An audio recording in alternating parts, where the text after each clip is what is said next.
Hey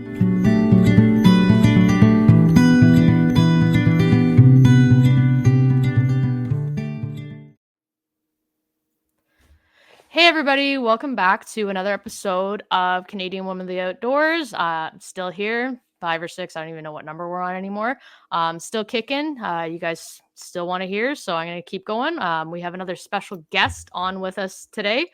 I've hunted with her. I met her 3 or 4 years back. We did a hunt with Steel Shot Guides, sponsored by Kent Cartridge Ammunition. They provided all the ammo for the hunt. We got a massive 8-man goose limit. You've probably seen her on TikTok. She has some awesome content on TikTok. Her videos are quite entertaining, and she shows like really everything she does from beginning to end of her hunts and her fishes. The owner and founder of Unbroken Outdoors, Miss Ashley Casperson. Welcome. Hi. Thanks so much, Nicole, and thanks so much for having me on your podcast. I'm really excited. I mean, it took a few weeks because of our busy schedules. It's been a little nuts. But again, yeah, you're one of those people I asked originally, and you're like, yes, let's do this. And I was like, cool. Like when this brainchild kind of came up. So I'm glad to have you. I'm glad to actually sit down with you finally. Yeah, well, thank you so much. And yeah, it worked out perfect because we're off on another adventure next week. So just a short window that we're here. Oh, well, that's good. Okay, so easy question first and foremost, as usually is. What or who got you into your hunting and fishing? Where'd the journey start? So I actually didn't grow up really hunting or fishing. I moved to Ontario by myself over 10 years ago. And the first time I went up to Barrie, I looked at the frozen lake and saw a million huts everywhere and went, oh my gosh, I have to do that. I shortly after that ended up getting my hunting license, and I had this fascination with bow hunting, which actually later got me into competitive archery. But the backbone to that was actually to bow hunt ethically. So I started going to local 3D tournaments and practicing locally, and it was all actually to prepare for hunting. So I got myself into it.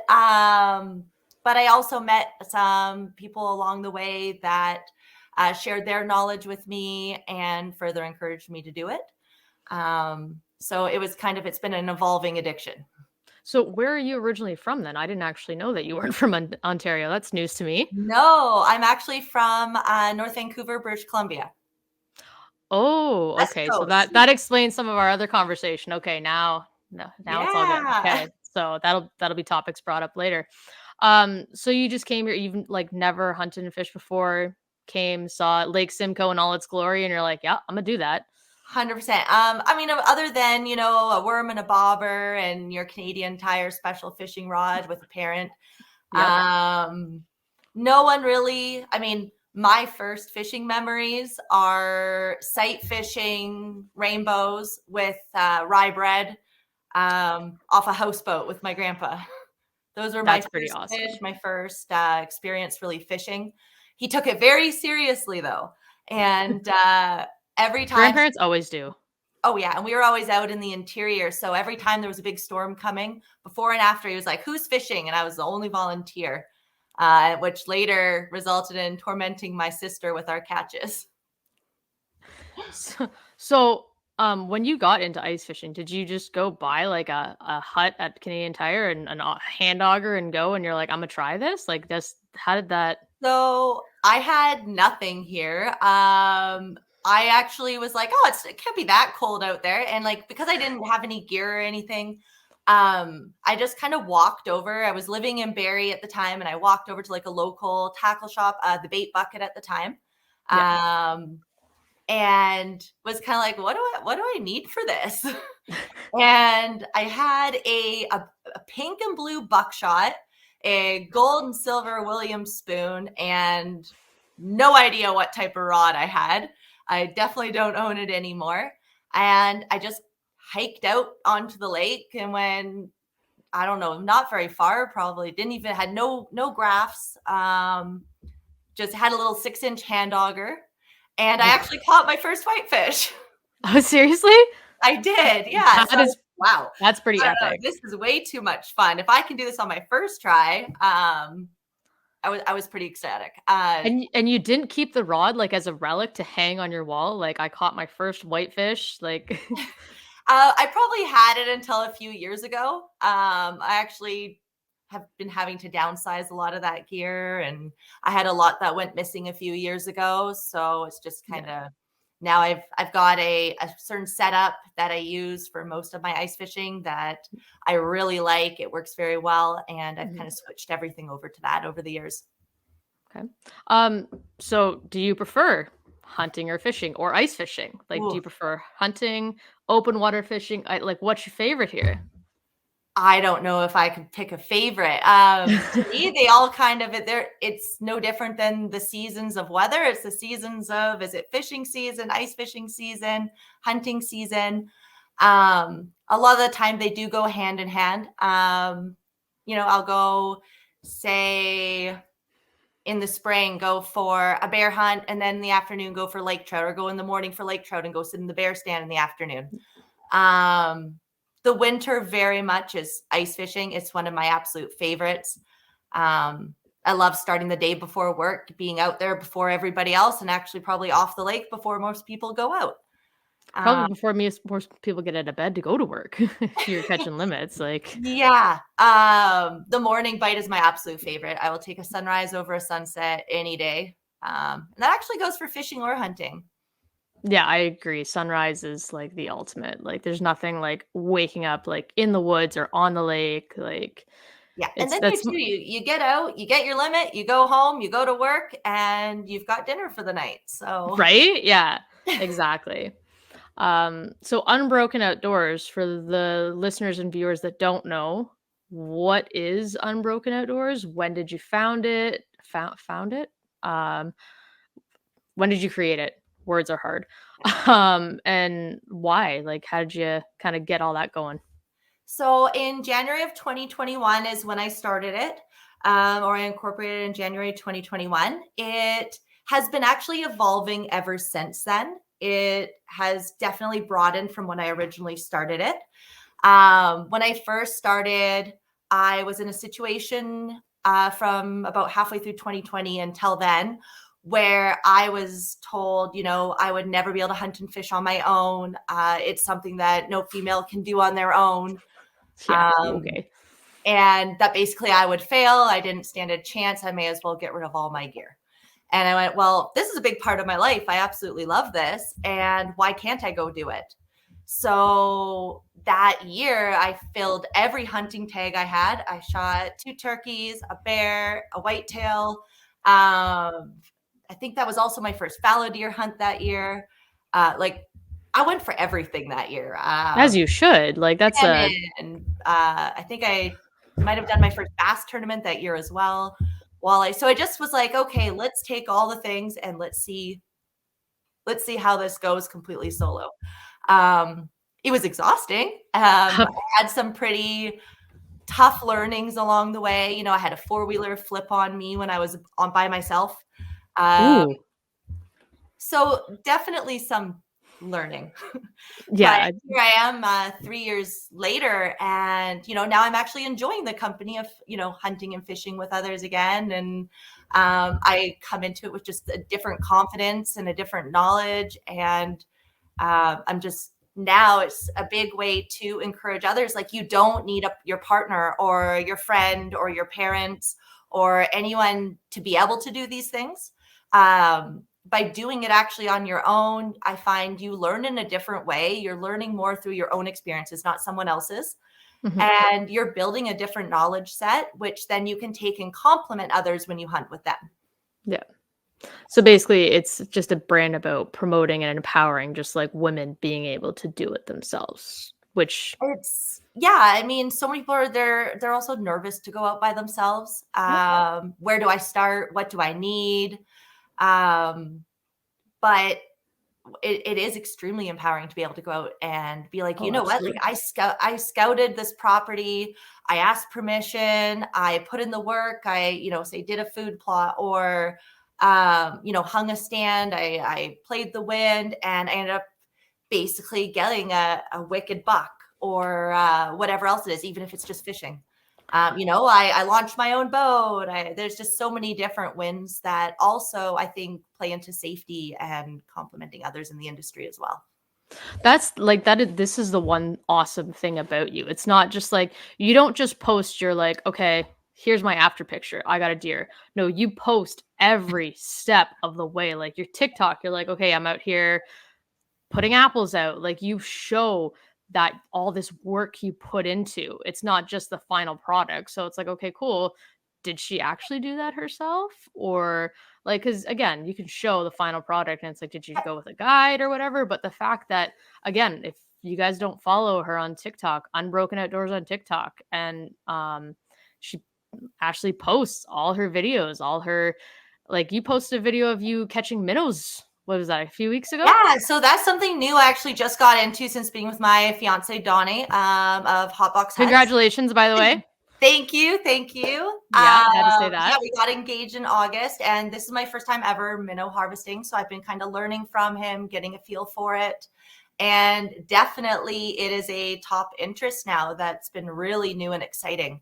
So it's been nice assisting him and learning along the way, which is very different than what I've done the last few years.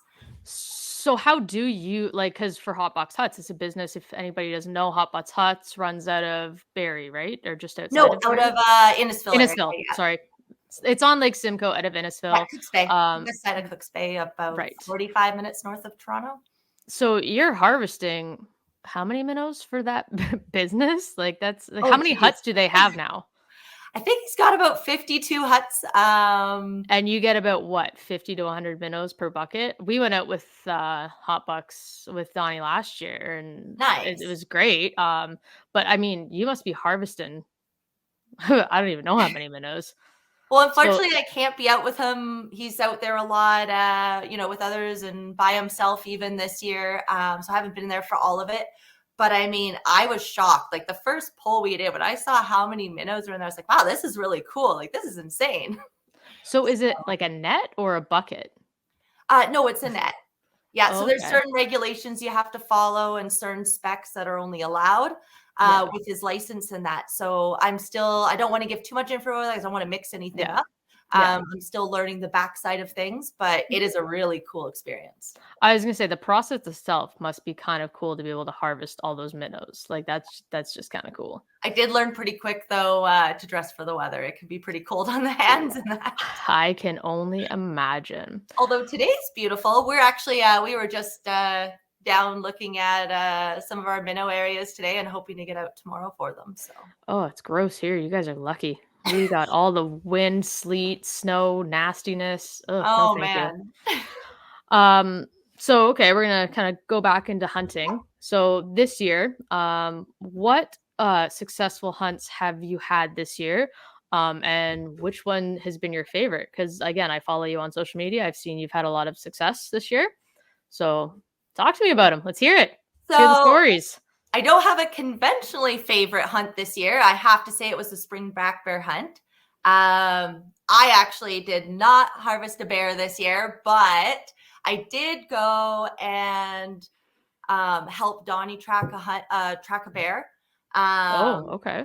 Yeah, so I helped with that, and then that wouldn't be my favorite hunt. That was kind of how my hunting season started off. I did my turkey hunt, which I just that's my everyday. It's like, all right, back into hunting time. So I didn't put too much into the spring bear hunt this year.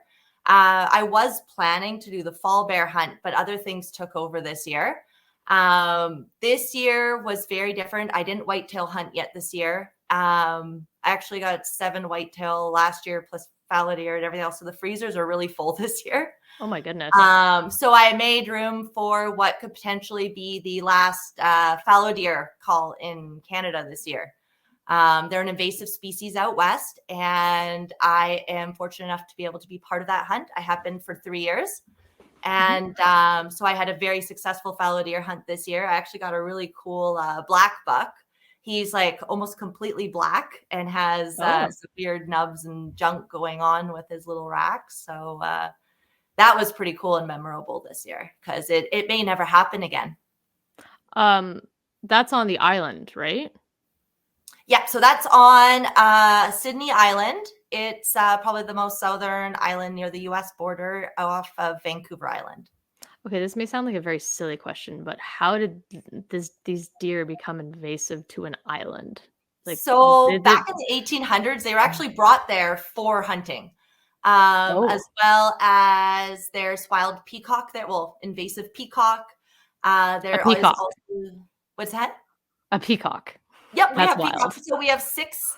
There's six peacock I see all the time, and it's actually really cute. All the little pea chicks run around. Were running around when I was there in the spring, and the pea hens, and oh yeah. What? So I was like sitting doing the gutters on our cabin, and all of a sudden I look behind me, and there's like peacock running around, which there are videos of also on it. Like, okay, so I'm not wrong, and the peacock is the bird with like the massive tail Oh that's all yeah, colorful. Okay, like okay, from a zoo that's almost. okay. Okay, that was my thought Yeah, because I'm thinking peacock, and the last time I saw a peacock was running wild at the yeah. Toronto Zoo. So I just want to make sure I was thinking the same thing. No, and Oh they're my god. actually really cool animals now that I get to like basically study them from my bedroom and in my own backyard out there because I have a cabin out west. Yeah. Um, they're they're actually really loud. They do fly. Tika likes to run after them and they make the most. I couldn't even impersonate the sound. Like the Time out. The loudest little sound chihuahua ever. Yeah, yeah. runs after the big peacocks. Yeah, she does. She puts them up in the trees along the beach. It's hilarious. And I met her when But she was just a puppy too. yeah, So remember that was actually her first, I think we got her to try to retrieve one of the geese, and then we were like, maybe a dove's more her size. maybe, yeah, yeah, because she was literally just super tiny that Yeah, weekend. so I had actually only just gotten her. She's a rescue from Mexico, and she had just arrived, I think, the month before that. Yeah. I got her opener of bear, that year. Oh my goodness. So, yeah, she was, I'd only had her there like a month, yeah. She Okay, was a so year old, though. She was a year old. yeah. Okay, so sorry, I got sidetracked by the peacocks. Back to the fallow deer. So the 1800s, they got brought over to hunt. Yes, I think it was something to do with like a prince or someone of royalty had requested these fallow deer. But what's happened over the years? So about 10 years ago, they were a problem. There was a huge population of them. Now it has been managed since then by hunting seasons. They're private hunting seasons. You either have to be an owner or a guest of an owner, Yeah. which actually now this year they didn't allow any new guests either. But Parks Canada and the government are actually, we've been fighting this. I was the vice president of the Sydney Island Deer Management Society, which now my mom's actually taken over that role since I'm on the other side of the country. I was gonna say a little hard to Yeah, it manage was a that. little difficult to keep up on things, but Yeah. we've been running that for about probably 2 or 3 years as well. And we did lose the vote by, I think it was 1 or 2 votes. And Parks Canada and the government want to actually eradicate the entire species. So it's actually, I think, starting this month or last month. We are still working.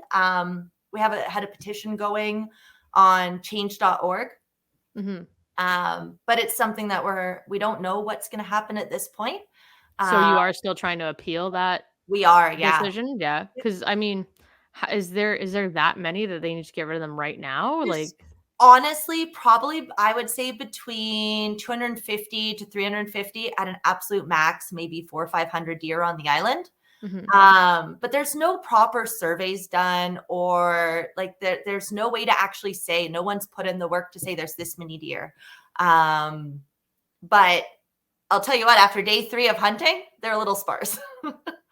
Okay, so I have a question for you then. This island, is it private then, or can somebody like me, can I be like, I would like to book a fallow deer hunt? Yeah, Like, could so they not start controlling it like that way? Like maybe bringing in more people to like So call during these the hunt, deer so events? our hunting season there starts, October is the first segment, and we do a 10-day hunt.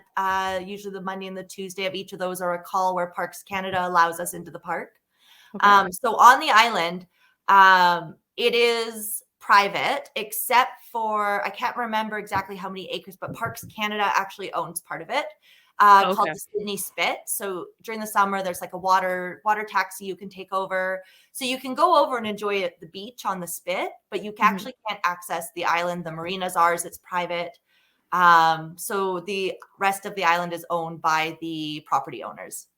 Hmm. So So if that's you want to go, like, I could say it back, not this year, but like last year, I could have brought you on as a guest. You could have been hosted, but you could not pay for a hunt. okay. It would But this be year, inviting you because you're cool, and I'm like, I'm going to hunt with Nicole. but but this year you couldn't bring a guest.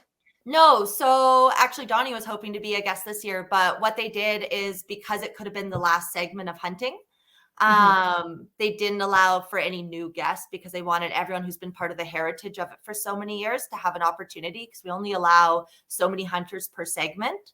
Okay. Kind of like how you'd have a draw for, here you have to draw for a doe tag. There, Yeah. it's kind of a they try to fit it so that, because it's set up very different than other hunting. Mhm. We have set areas, set hunting maps, set stands. A lot of it's on foot. Um, so they just can't have a bunch of people. We do have to limit how many people can be part of each segment.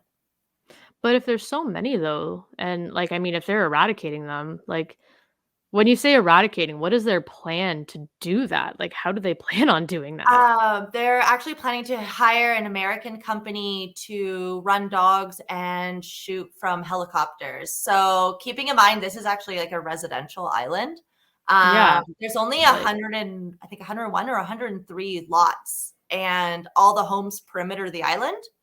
And so there's most of us are seasonal out there, but there are mhm. full-time residents as well. So it's been a big concern for them, especially with pets and I everything else. was yeah, like if Yeah. you're just shooting from helicopters, like I mean accidents happen, like obviously, but like that's just to me that's just silly. Like if you want to get rid of the population, just bring in more hunters. Like Yep. allow more guests. Like and I mean realistically, what are they going to do with the meat after? Are they just going to throw it on a dead So pile or there's been more kind of in-depth discussions into those things.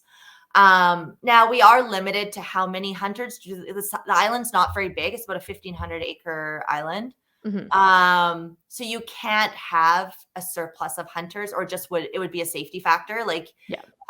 we want to make sure that it maintain, we're having a safe environment for hunters, and there are non-hunting residents as well, right? Yeah. So we try to find a compromise where everybody feels safe and everyone enjoys the hunt as well.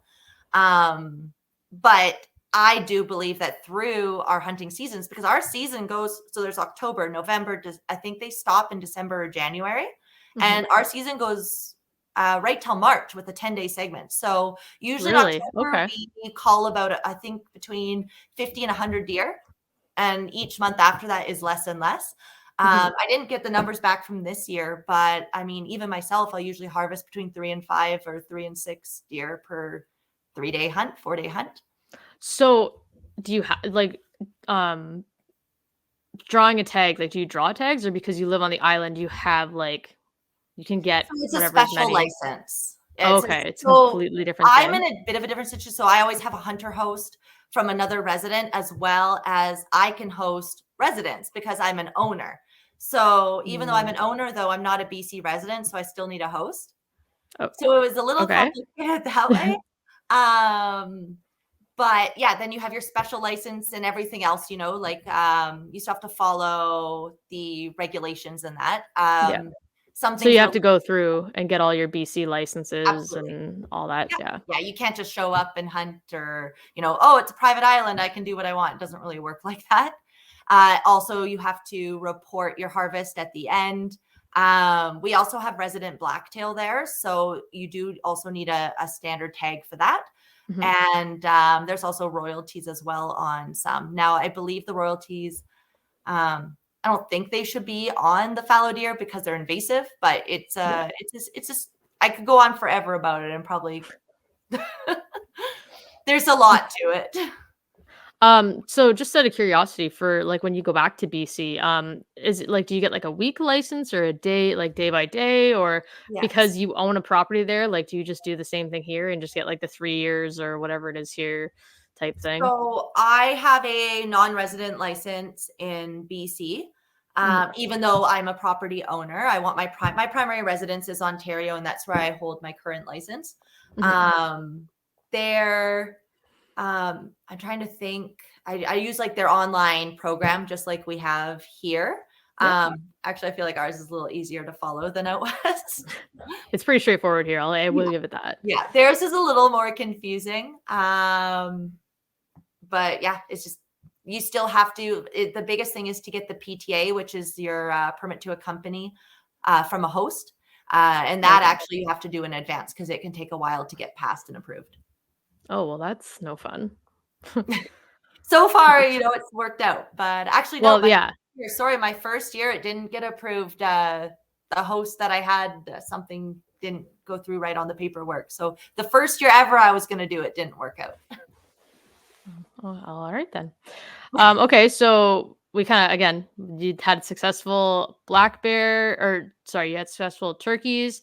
Donnie had successful bear. You've had successful fowl. What else did you harvest? I forget if you harvested a fall black bear.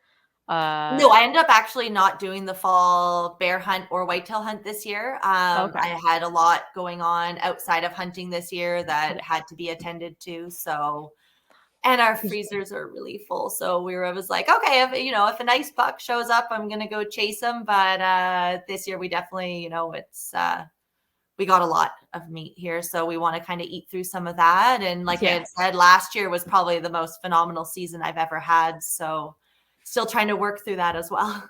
Did you get out for any waterfowl this year, or you just kind of? Yeah, not as much as I'd like to. I've been away quite a bit this year, so hoping to still get out maybe for a couple late season goose hunts, but definitely on the list to hit a lot more of it next year.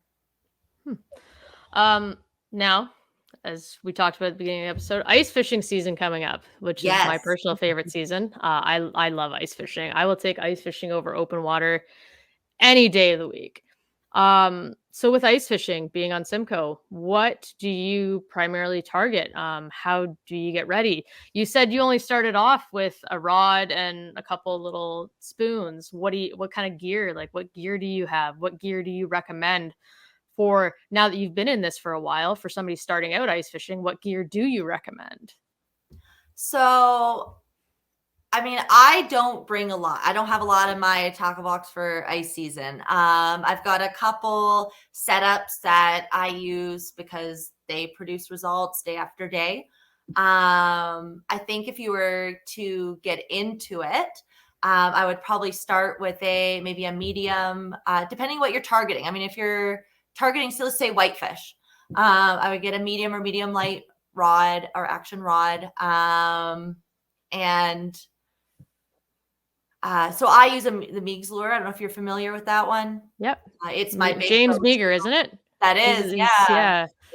So good friend of mine. I've been using his stuff for probably 7-8 years, almost from when I first started, and it still produces year after year. So I've continued to use it. I've played around with other stuff as well. The last couple of years, putting a small goby as a high hook's been working really, really well. Or any other small plastic. There's so many different techniques and so many different ways to go out there. And if something isn't working, try something else.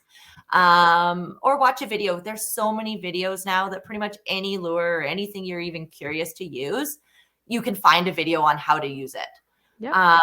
But the most I've learned, honestly, lately is kind of just playing around with different things. My best advice is, especially if you're using a graph, like if you're not marking fish, move. Yes. Yes. I find a lot of people either they're moving around way too much or not at all.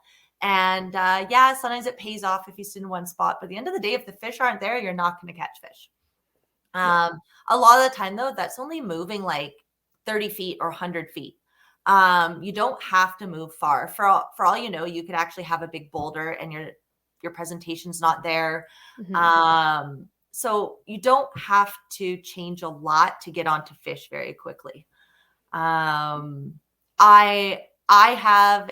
run mostly portable huts, and I just throw them behind the sled or the four-wheeler. I usually when I first get out in the morning, if I don't mark in 45 minutes, I'll move. The rest of the day, anywhere between 20, 30 minutes, if I haven't marked a fish, I'll move. I like to see marks every 15 to 25 minutes normally. And then another thing too is like, are you maximizing on those marks, right? Like it's one thing if they show up, but if they're consistently not catching, then maybe change your presentation, maybe downsize. Or again, maybe there is a boulder or something and they're not seeing what you're doing with your lure. So you might just have to move a bit. So what do you primarily target on Simco there? You do a lot of your fishing on Simco, right? That's the majority of your ice fishing.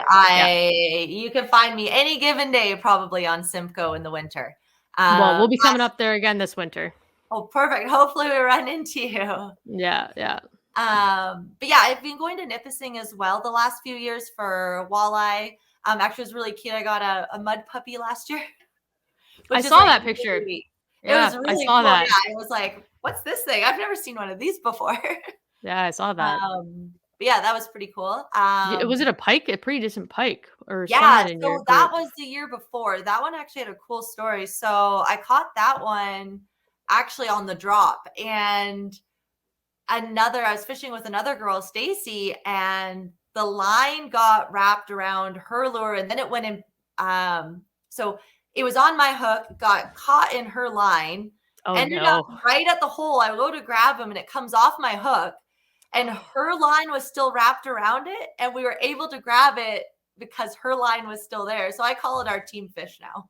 I was going to say that's that's teamwork right there. And yeah, so that was pretty cool. That was on Nipissing. That was, I know it was around 40 inches. I don't know the exact measurement of it. Yeah. I seen the picture and I was like, whoa. Yeah. Okay. That was my first fish of the year that year. So that was pretty exciting. Oh yeah. And that thing was beastly. First pike through the ice, actually, surprisingly. Oh yeah. Well, normally I'm on the main lake. Like I don't usually fish in the bay on that. That might change, or that will change this year. Maybe target a bit of pike this year.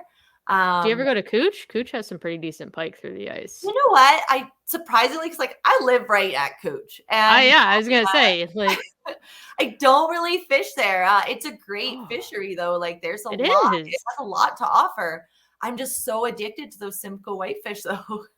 See, I've only caught one whitefish and it was like like I have no idea how to target whitefish. It was one of those things where I went with an outfitter all day, nothing. And I was like, TSN turning point the last half hour and I got a whitefish. Couldn't tell you really what I had on there. It was an accident. It was an accidental luck. I would love to actually properly target whitefish because I enjoy whitefish. I love eating whitefish. I would love to properly target a whitefish, but yeah, I've only caught one so far. Oh, well, you have to get out this year. And I have like a couple different techniques too that I'll show people. Like there is obviously like the bottom game, but there's also the up game too. And I find for a lot of people that aren't finding success doing what, everybody else is doing, there are other techniques as well. And they can produce just as good results. What's like depth for whitefish? I know like for Lake Simcoe, lake trout, you're like 80, 90 feet. That's primarily why ice fishing really didn't run for them last year's because ice wasn't going out that thick. But like, so is it around the same for whitefish or what kind of depth do they hang out at? It depends on time of season. It depends what part of the lake you're on. I fished for whitefish as deep as 89. I think 119 was the deepest I fished for them last year. And as shallow as like 13. Oh. So, okay. Yeah. So they're a different fish. They're, what's really cool, I fish shallow mostly because I love sight fishing. I just love it. Everything, you mark them better. It's just a different, and I don't usually have more than a few hours to go out. So I'm there, I'm quick. And, but that deep bite, it can be really fun as well. There's there was a couple whitefish that I'm like, oh yeah, like you would have almost thought it was a lake trout. They were fighting so good. Really? No head shakes, but I mean, it's definitely put in for some fun. So I like to mix it up throughout the season. And sometimes you don't have a choice but to mix it up to find them either. So yeah. So what electronics do you run then? So for years, I've always run the Hummingbird Helix graphs. Mm-hmm. 2 years ago, I ended up getting the Garmin Panoptics, and it was the first time I used that for ice fishing. That is so fun. It almost isn't fair. But what's really cool, I actually use it a lot to fishing at night for burbot and that. But you Burbot. can Oh, almost identify what you're marking by how it actually marks on the graph. So really? I enjoy that. I like that it's very much like a video game. Like now I have a hard time when I go back to the Helix, not seeing that like live imaging. Hmm. So And yeah, I that's don't Garmin, you know. said? What's that? That's Garmin, you said? Yep. Hmm. Yeah. Might have to So look into that. I've used that for 2 years on the ice. I mean, it felt a little excessive at the time having a 9-inch graph out there. But I tried to take even my Helix 7 or my Helix 5 out, and I was like, this does not even feel the same anymore. But again, if you don't have that, you're used to what you do have. So no one needs to go get that. But once you do, it's really hard to go back. It's Like one of those all things like maybe start with that and then eventually graduate I think to if you're that. new to ice fishing, a Helix 5 is a great starter graph. It's easy to use. The portable cases are awesome. You can even throw it in a backpack if you're walking out. And I used that for most of, I would say at least 5-6 years out on Simco until I switched to a Helix 7 and then later now the Panoptics. But for deeper water, even though I have another transducer for the Garmin, I still like my Helix 7 for deep water. It marks Yeah. better. Like anything past like 50 or well, 60, I'd like to say 60, but more like 50, I'll switch to my regular graph and use that. Hmm. So, Any big trips planned this year for ice fishing? Are you going up to Nip again or? so I'm really hoping to do the ladies' annual trip. Unfortunately, I also travel for work and we have a lot of trade shows this year all over the US. So I might be in Ooh, Texas or Vegas or something during that time, but I I'm mean hoping the warmth. dates don't cross. Yeah. I mean, but the like warmth, that's kind of nice too. Like Vegas, Texas, No, that's I'd kind of way rather fun. be ice fishing. I feel that. I feel We got that. I mean, lucky last year because, well, no one else was lucky. I was lucky because I was out of the country and I would have missed Nip trip with the girls. But because there wasn't enough ice, they moved it a week and I ended up being able to go. Um, and like that sucks. Like Simcoe was pretty sketchy last year with ice. it Like, was, yeah, it's been each year's been different. yeah.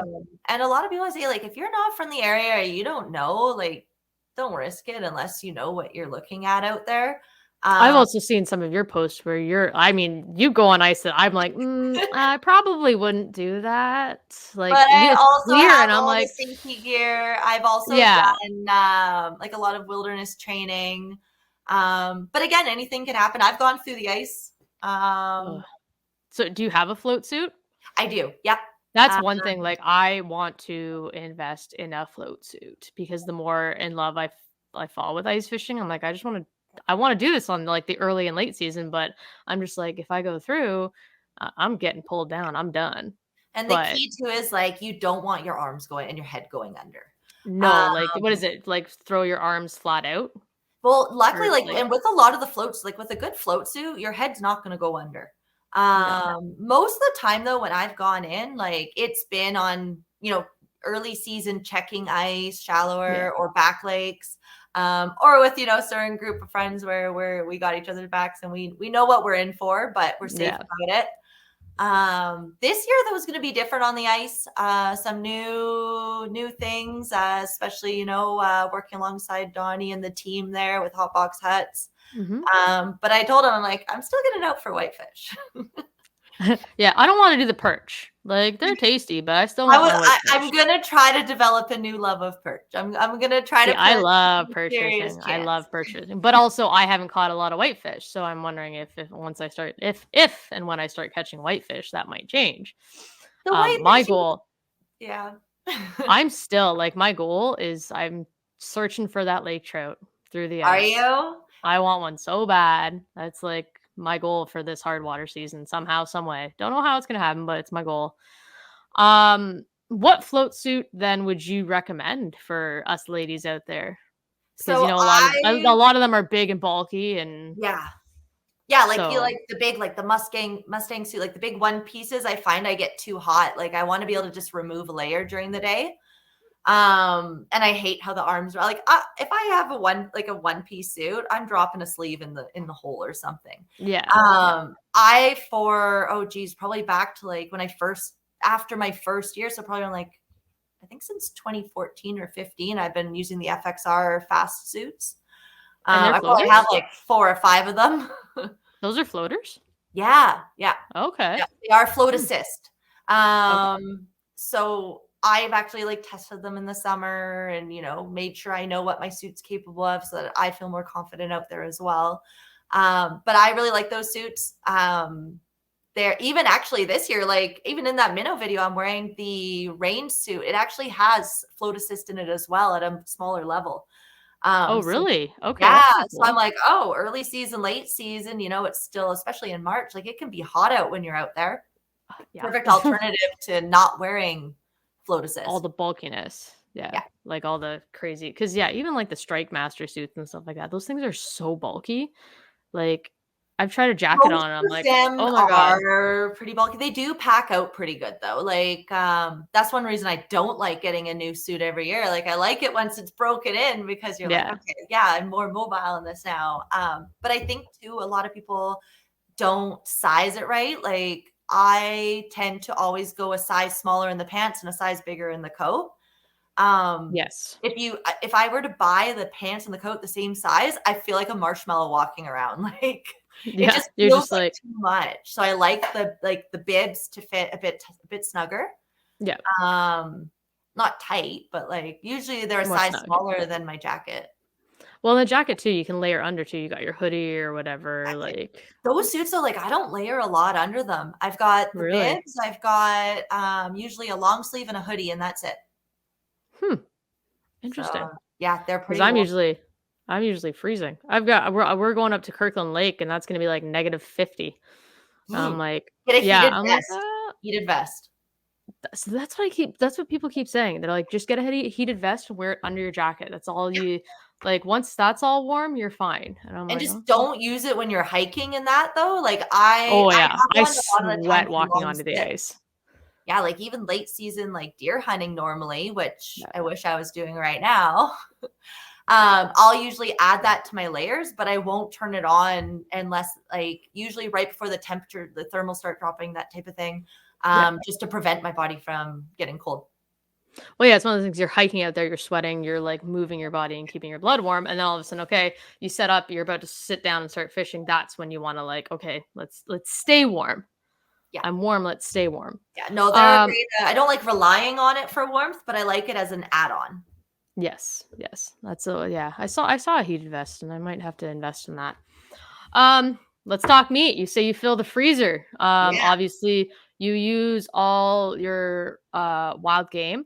Again, I've seen your videos on TikTok, Instagram, social media. You do release fish, but do you ever keep any fish? Like do you eat the fish and or it just depends on what it is? Like Yeah, what's salmon. I love keeping Georgian Bay salmon. I don't like fish. I don't like to keep unless I'm cooking it up right away, or within like a day or so. I don't like freezing it. I figure, I'm out there enough that I don't need to really put it in the freezer. yeah. Summer we do a lot of barbecues and like I don't know, James Meir cooks some pretty awesome salmon recipes. So Yeah. usually I'm like, okay, I'm gonna release mine, but I'm gonna come eat yours later. Yeah. There's That's like awesome. salmon poppers, and there's some good recipes for Poppers. that. Most of my cooking skills would be the wild game, not so much fish. Yeah. I have a few fish recipes, but like I like my fish honestly, like in a pan with a bit of butter and really light seasoning, maybe a bit of salt and pepper, garlic. Just easy Um, peasy. yeah, less is more. Yeah, I agree. Like I like to especially actually with taste fish. the food. I like to taste it, Yeah, like, not what especially I with put on there. fish, a little bit of lemon on there too, like, the amount of times that I've just in our hut, just, like, we caught a fish, I filleted it right there, a little bit of olive Nice. oil, whatever, lemon, salt, pepper, like you said, and just boom, good, delicious. Yeah. So for your wild game then, like, what is your, out of all your hunting, harvesting, what's your favorite meat to cook? What's your favorite recipe? Oh Like gosh. what's your favorite thing? Putting you on the So spot here. my top two are black bear and fallow deer. Fallow deer is so tender. Like even like say like my background's Eastern European, like we'll make schnitzel or goulash and like different dishes, traditional dishes like that. So like my family out there, they don't hunt. Mhm. But they're always super eager after every hunt to be like, oh, we got to cook something for the family. I feel that. I'm So Polish too, so I get that. okay, I'm Czech. Yeah, so I'm Polish, so I just made moose. I used moose and made moose rouladen. So Oh, that'd be so good. it I was so wish I good, had more yeah. moose. That's the one meat I have none of. None. Oh, we Yeah. got lucky and people shared with us, and I was like, we had these like perfect steaks to like cut like butterfly them and pound them out and make rouladen, and it was so good. Like, and I smoked it on the Traeger, so good. Nice. But so I feel that. I feel the Eastern Yeah, the European thing. only Like, wild game though I've ever that my even my grandma like she's like, oh, I don't know, like venison for schnitzel, but the fallow deer is actually tender enough that it does make a good schnitzel, which I thought was kind of cool. I like all wild game though, in all different ways. Like even if it's simple, like you can't go wrong with ground, but we do like in our house, like Donnie and I, we don't buy meat between the farm. You know, we have our own chickens, turkeys, pigs, and then wild game. So really, all we kind of go and get when it's not the summer. In the summer, you know, we can grow our own vegetables, but yeah. we pretty much just do sides and cook a different meat every night. So Actually, you doing literally kind of live a field to table or farm to table lifestyle. Like that's pretty cool. That's pretty cool. it's unbelievable. It's all, and I mean, it is cost effective too, which is you know, more on the rise these years. Well, no, maybe not. That's a total lie. Hunting's expensive.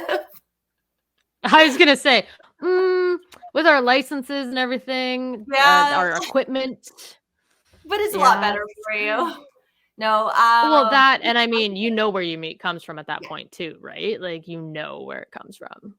So exactly. And you can like use it for anything. Like even you can like with ground, for example, do like meatloaf, shepherd's pie, tacos. oh yeah. Even one of my girlfriends, Cass, last night, I went over there and she cooked up some venison. And we did, instead of like a wrap taco, we actually had the venison with like a homemade salsa on tortilla chips for dinner. And like Well, there it you was go. like a Yeah. really light, easy meal, but like so good. Yeah. Um, and then we do a lot of roasts as well. Like we don't do a lot of like super creative recipes, Mhm. but they're still delicious. Oh, I mean, it doesn't always simple and savory. Like that's my thing. It can be super simple.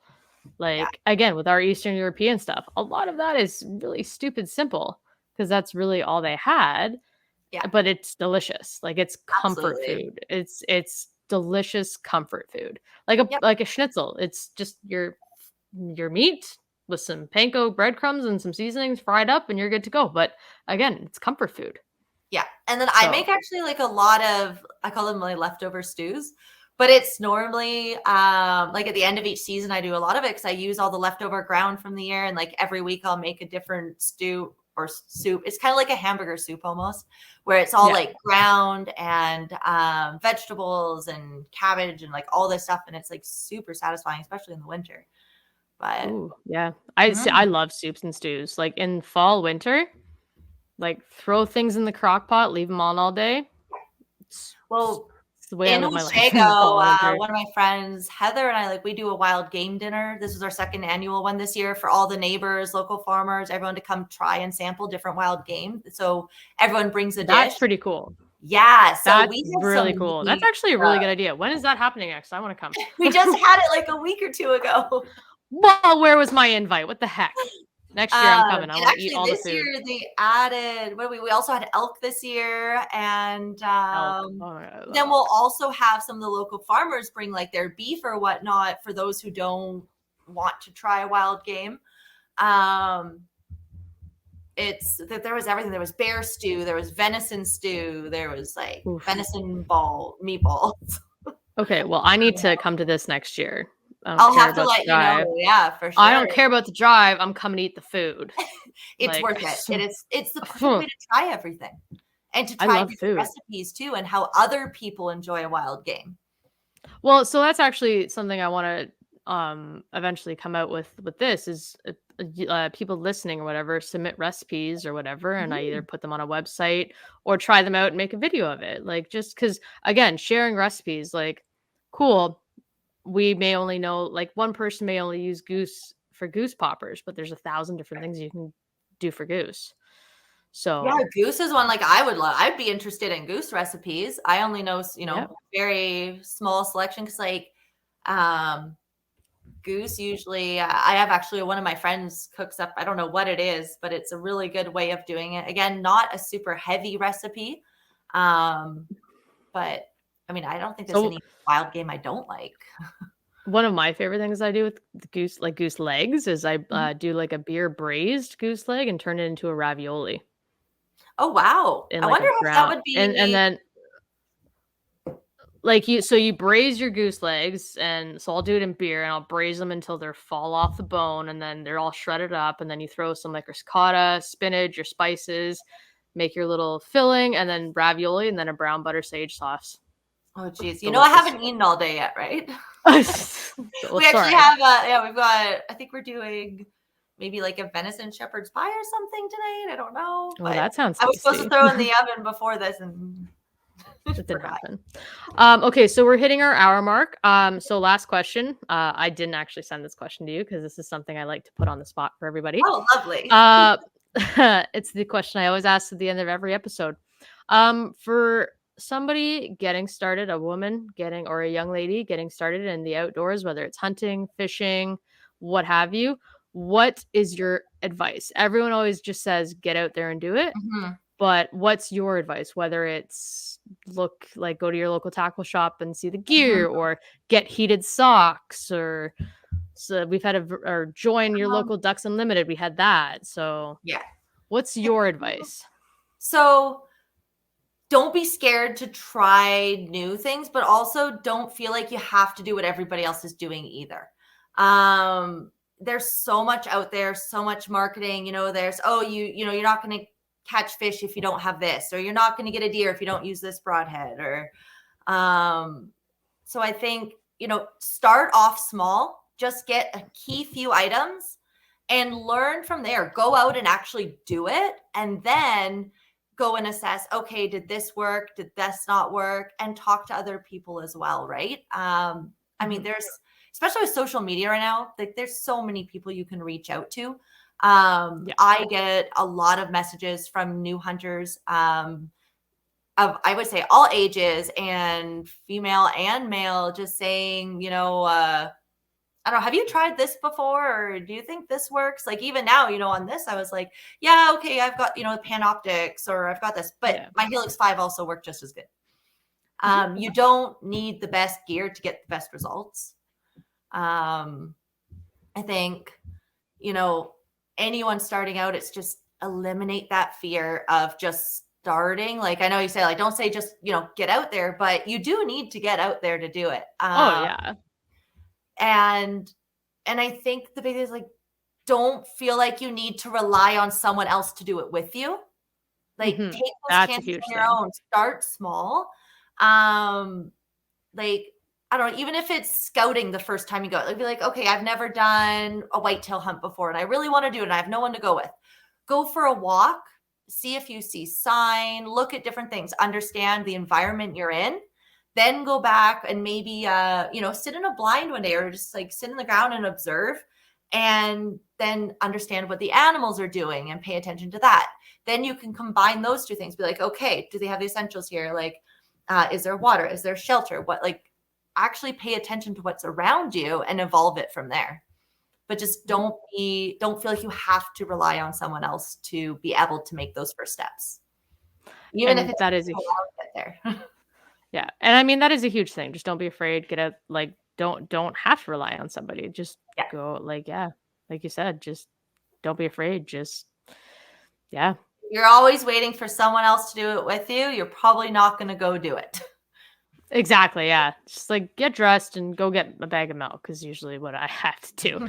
Yeah, but But there's been a lot okay. of it's just kind of pushing yourself out of the comfort zone too. Well, and I mean, that was a huge actually thing for me when I started hunting. Like, because when I first got into hunting, I only did like the big group hunts, like the steel shot hunts, and I wouldn't go out with other like without anybody else. And then I was like, you know what? Why do I really need to go out with anybody else? Like, I've been practicing my calling. Like, I can do this. Yeah, and Like, actually a let's lot of the try. time, like calling, for example, like goose calling, the most I ever learned with that was going by myself, sitting on the edge of a pond and like trying to mimic the geese back and like yeah, I'm not actually hunting when I'm doing that, but you're building key components that are going to make you successful in the future. So not all hunting Well, is with a gun in your hand.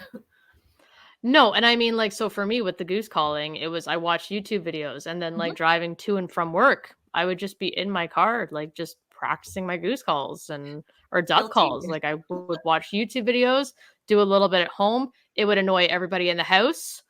Yeah. And then I would be like, okay. But then I would start doing it to and from work. And then as it progressed, I'm like, I Yeah. don't really need anybody anymore. Oh I can yeah, do this on poor my own. Tika So never wants to go on a road trip with me again. Between the turkey call and the goose call, she's like, "No, I'm done. Like, get me doggy earplugs." oh no, that's hilarious. Perfect. Well, we're right at the hour mark. That's awesome. Okay. Thank you again so much for coming on. I really appreciate you coming and talking to me. Again, hopefully we can get out, whether it's with Hotbox or we come up and just visit you and we Mhm. do some ice fishing this season. That'd be pretty cool. Might have you on here again in the spring to talk about what's upcoming for the year. So, Awesome. but Spring bear is again, one thank of you my so much for coming on. absolute favorites to get. I actually prefer the setup more So than for that one. if we can make it happen time wise, I might have you come on and we can talk about all those fun things. But But yeah, you guys definitely have actually, to make it up and come for a fish. absolutely. I mean, Simcoe. I mean, we're only a couple hours from Simcoe, so and I mean, we've done day trips there before. So, Nice. but I'll let you get cooking there with your Right. shepherd's pie or Thank whatever you're deciding. you. Um, Thanks so much but for again, having me on. no, honestly, thank you for coming on. You're another one of those women that, again, you're on TikTok, you're on social media, and you're very active on those links. Again, for our listeners, if you don't follow her, Unbroken Outdoors on TikTok, right? And then you have Unbroken Outdoors, and then you're Ashley Casperson on Instagram, correct? Yep. Yeah, I have both on So, Instagram, but they're all linked to each other. So if you yeah. find one, you'll find them. Um, and also your Fallow Deer hunt petition. Yes. What's that on? It's So all if so if anybody you wants. even Google fallowdeerchange.org, it should pop up. I think I sent you the link. I can't remember what it was, Yes, but I it will. is I'm gonna on. add the link. Well, I'm gonna add the link when I post the video and the Oh, make the amazing. post Thank you that. so much. So And yeah. there's some really Um, cool, like even if you Google Sydney Island fallow deer, like there's a lot of history there. It's a good read. and if people have questions, they can obviously reach out to you, correct as well? Absolutely. Absolutely. Perfect. All right. Well, thank you so much, Ashley. I really Yeah, appreciate it. thank you. That was a lot of fun, and I really appreciate you having me on. Thank you guys. Thanks for everybody for tuning in. Thanks, guys.